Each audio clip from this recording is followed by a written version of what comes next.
Hi friends, welcome to Harika cooking and baby vlogs. సింపుల్గా టేస్టీగా చిన్న చేపల కర్రీ ఎలా తయారు చేయాలో తెలుసుకుందాం.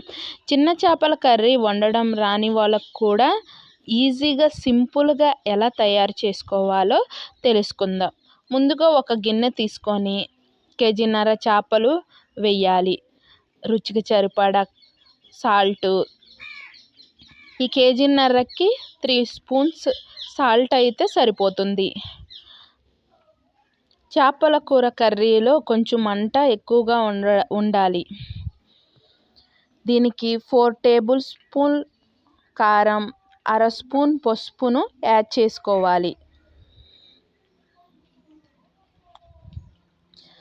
2 టేబుల్ స్పూన్ అల్లం వెల్లుల్లి పేస్టు,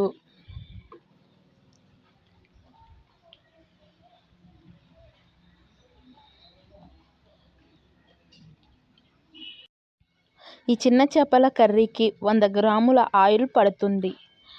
నీసు వాసన రాకుండా ఆయిల్ను కొంచెం ఎక్కువగా వేసుకోవాలి. వీటన్నిటిని మిక్స్ అయ్యేటట్టు మిక్స్ చేసుకోవాలి. కారం, ఉప్పు ముక్కకు పట్టడం వల్ల కూర టేస్ట్ అనేది చాలా పెరుగుతుంది. అందువల్ల మిక్స్ చేసి 15 నిమిషాలు పక్కనుంచుకోవాలి.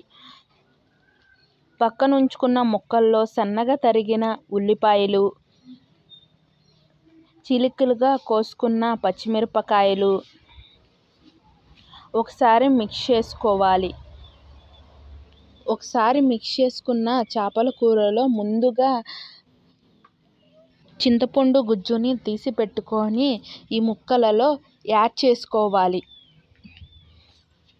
ఈ చిన్న చేపల కర్రీ కేజీన్నర కాబట్టి 50 గ్రాముల చింతపండు అయితే సరిపోతుంది. ఒకసారి మిక్స్ చేసుకొని అరగంట సేపు పొయ్యి మీద పెడితే మన చిన్న చేపల కర్రీ రెడీ అయినట్టే. Thank you for watching. ఈ వీడియో కనుక నచ్చినట్లయితే లైక్ చేయండి, షేర్ చేయండి, సబ్స్క్రైబ్ చేయండి. పక్కనున్న బెల్ ఐకాన్ని